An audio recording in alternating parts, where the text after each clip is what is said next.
आप सभी का अनुभव होगा ये कि जब आप बहुत छोटे थे उस समय कोई मैं का भाव नहीं था। अनुभव तो सारे थे उस समय, अनुभव सारे थे। अनुभव तो गर्भ में ही शुरू हो जाते हैं। मैं का भाव आता है 7-8 साल बाद, और जब वो पक्का होता है 13 साल हो जाते हैं। 12 साल के बाद मैं का भाव पक्का होता है। 12 साल लग जाते हैं अहम को स्थापित होने में।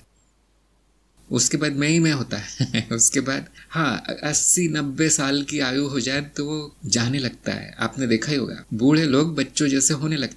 पहला अनुभव क्या है? अनुभव न पहला है न दूसरा है, अनंत काल से है। कोई अनुभव पहला नहीं है, कोई अनुभव दूसरा नहीं है, तीसरा नहीं।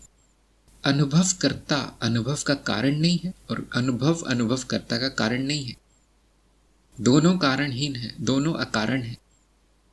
ऐसा क्यों? दोनों एक ही है, दोनों एक ही। जैसे सिक्का और उसके दो चेहरे, सिक्के का एक चेहरा दूसरे चेहरे का कारण नहीं है, और दूसरा चेहरा पहले का कारण नहीं। दोनों साथ में है। जैसे सूर्य और प्रकाश, दोनों साथ में। जब सूर्य है, प्रकाश है, तो जब अनुभव है, अनुभव करता है। जब अनुभव करता है तब अनुभव। और पहला कौन सा है, दूसरा कौन सा है, कारण कौन कौन है? क्यों? क्योंकि ये अस्तित्व है जो दो रूपों में दिख रहा है।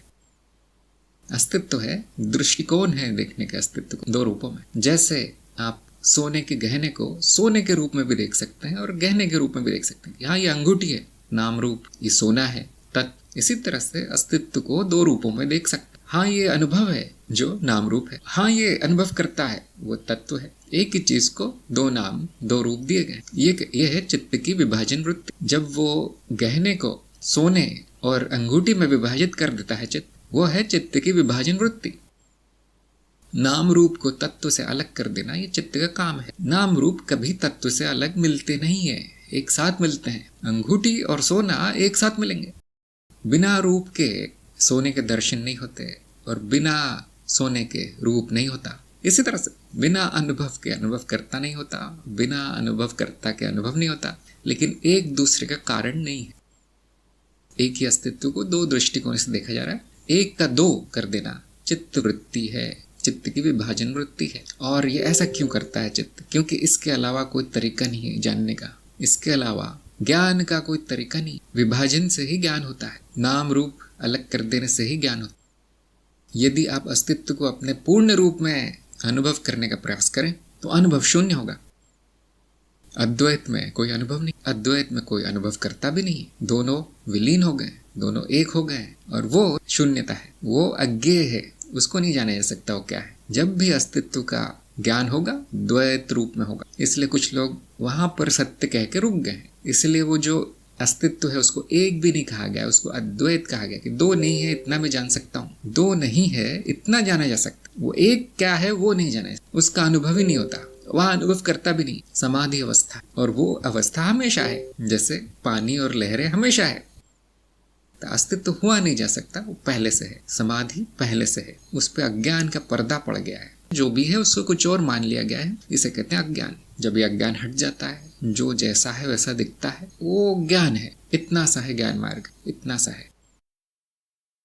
अद्वैत शून्य की स्थिति है, द्वैत शून्य की स्थिति है, माया शून्य की स्थिति। शून्यता व्याप्त सब में। जैसे बादल पानी बर्फ, बादल पानी बर्फ सभी का तत्व जल है, H2O सभी में निहित है, सभी में व्याप्त है। बादल में वो उसका आकार प्रकार नियमित नहीं होता, स्वच्छंद है, बहुत ज्यादा स्वतंत्रता है बादल। पानी में थोड़ा सा रूप आ गया है, गुण आ गए हैं पानी में। बर्फ पूरी तरह ठोस है, नियमित है, नियमबद्ध हो गई। आप बर्फ के जो क्रिस्टल है वो भी देखेंगे जो गिरते हैं आकाश से, कितने सुंदर होते हैं, वो फूल की तरह दिखाई देते हैं, पंखुड़ियों की तरह।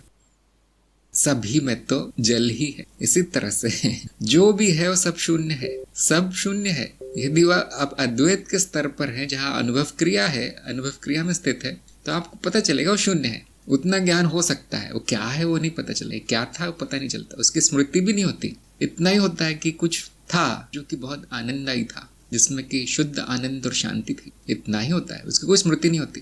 और जैसे ही द्वैत में आते हैं आप, तो वो भी शून्य है। अनुभवकर्ता की ओर दृष्टि डालेंगे, कविता बना के कह रहा हूं मैं, दृष्टि नहीं डाल सकते, वो तो दृष्टा है, लेकिन स्वयं प्रकाशित है, जो उसका ज्ञान स्वयं को होता है, शून्य के रूप में होता है, वहां कोई तत्व नहीं दिखाई देता। अनुभवकर्ता का कोई तत्व दिखाई नहीं देता, किस चीज का बना है वो नहीं दिखाई देता। इसी तरह से अनुभव का तत्व नहीं दिखाई देता। अनुभव आकर चला जाता है लेकिन कुछ छूटता नहीं है पीछे।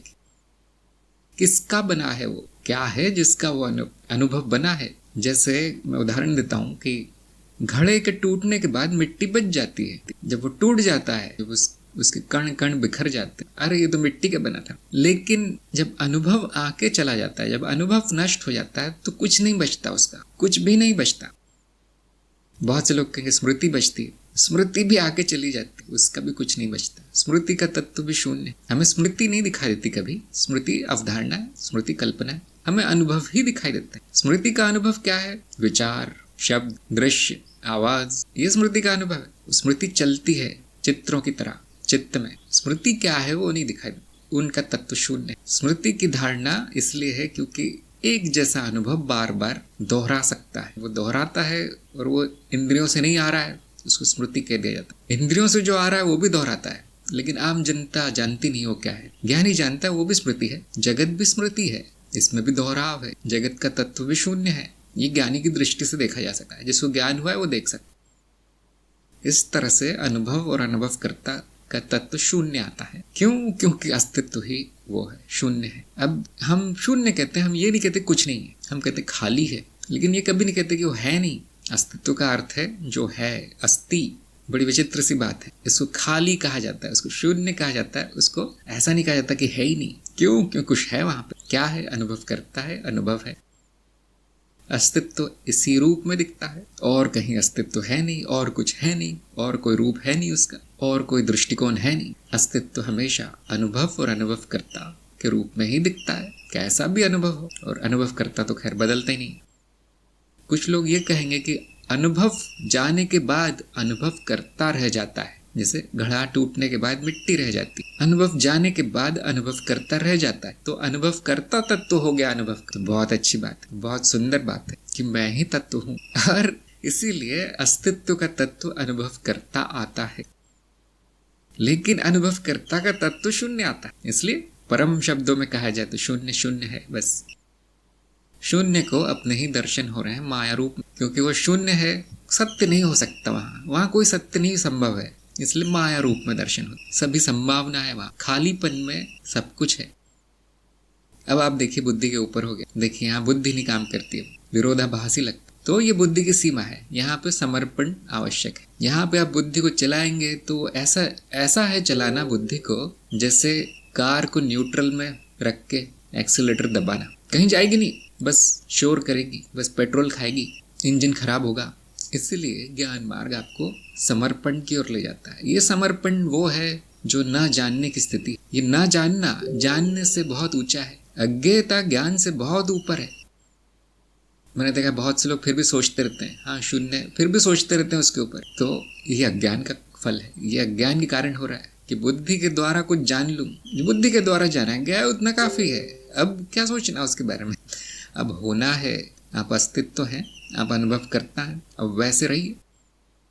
माया खेल है, माया शून्य है, माया लीला है, लीला की तरह से लीजिए, उसका नरक बनाने की क्या आवश्यकता है। उसमें जो भी आ रहा है उपयोगी है जीवन के लिए, उपयोग कर लीजिए, उससे चिपकने की क्या आवश्यकता, उसका दुरुपयोग करने की क्या आवश्यकता। ये छोटी सी बात है, छोटी सी बात है, बच्चा भी समझ जाएगा, लेकिन बड़े बड़े लोग नहीं समझते। ज्ञान छोटा सा है, सरल सा है, सुंदर है, बड़ी अजीब बात है, लाखों में एक समझता है, ये छोटी सी बात है।